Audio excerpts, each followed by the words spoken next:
সমালোচনার মুখে ক্রিকেটার ও আওয়ামী লীগের সাবেক এমপি সাকিব আল হাসান। মধ্যরাতের এক রহস্যময় ফেসবুক পোস্টের কারণে সামাজিক যোগাযোগ মাধ্যমে সমালোচনায় ভাসছেন তিনি। নেটিজেনদের সমালোচনার পাশাপাশি ডাকসু ভিপি সাদিক কায়েম ও শহীদ মাহমুদুর রহমান সৈকতের বোন সাবরিনা আফরোজ সেবন্তীও কড়া সমালোচনা করেছেন সাকিবের। বিস্তারিত জানাচ্ছেন জান্নাতুন নাহার জেরি। আওয়ামী লীগ সরকারের পতনের পর থেকে বাংলাদেশের ক্রিকেটার সাকিব আল হাসান দেশের বাইরে অবস্থান করছেন।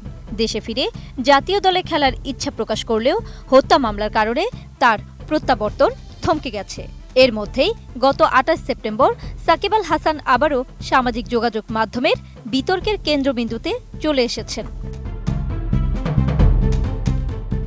দেশ ছেড়ে পালানো সাবেক প্রধানমন্ত্রী শেখ হাসিনার জন্মদিন উপলক্ষে সাকিব জন্মদিনের শুভেচ্ছা জানিয়ে একটি পোস্ট করেন, যা সামাজিক মাধ্যমে ব্যাপক আলোচনা ও সমালোচনার জন্ম দেয়।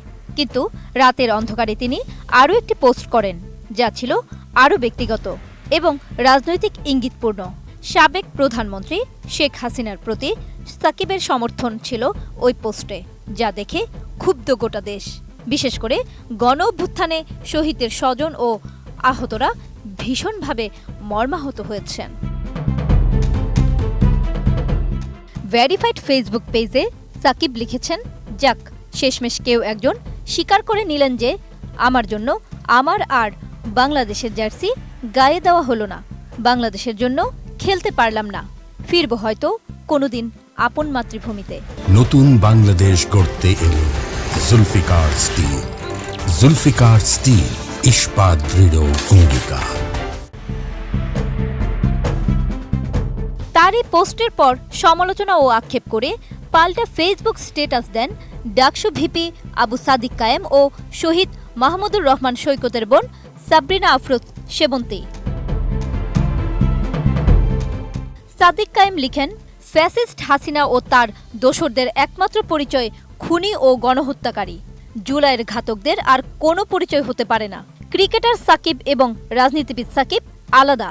এই বয়ান প্রতিষ্ঠার চেষ্টা যারা করছিলেন তাদের উদ্দেশ্য জাতির কাছে স্পষ্ট।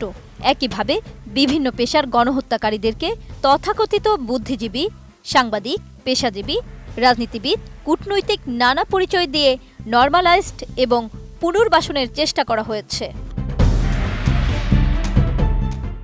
শহীদ মাহমুদুর রহমান সৈকতের বোন সাবরিনা আফরোজ সেবন্তী এক ফেসবুক স্ট্যাটাসে আক্ষেপ করেছেন, আমার ভাই সৈকত ক্রিকেট খেলতে অনেক ভালোবাসত। ছোট থেকেই তার ইচ্ছা ছিল বড় হয়ে ক্রিকেটার হবে, কিন্তু সাধারণ মধ্যবিত্ত পরিবারের বাবা মায়ের কাছে আসলে এই চাওয়াটুকু বেশি বেশি।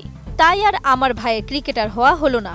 এই ক্রিকেট খেলা নিয়ে কত যে মায়ের বকা খাইছে বাসায়। বাংলাদেশের মানুষের কাছে ক্রিকেট মানেই সাকিব। যেই বাচ্চাগুলো এখন আহত হয়ে পঙ্গুত্ব বরণ করে নিয়েছে তারাও তাই সাকিব ফ্যান।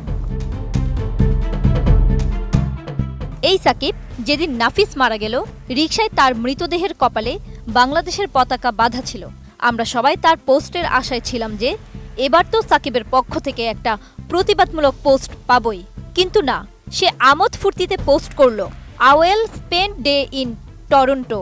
কিন্তু এই সাকিবই আবার যখন একটা গণহত্যাকারী খুনির জন্মদিনে তাকে আপা সম্বোধন করে শুভেচ্ছা জানায়, আমাদের সবার বোঝা হয়ে যায় কার অবদান কতখানি, কে কতখানি দালাল। আমার ভাইরে সামনে পাইলে এখন থাপড়াইতাম, দেখাইতাম যে দেখ এই দালালের ফ্যান তুই ছিলি। জান্নাতুন Nahar Jerry, desk report, ATN news.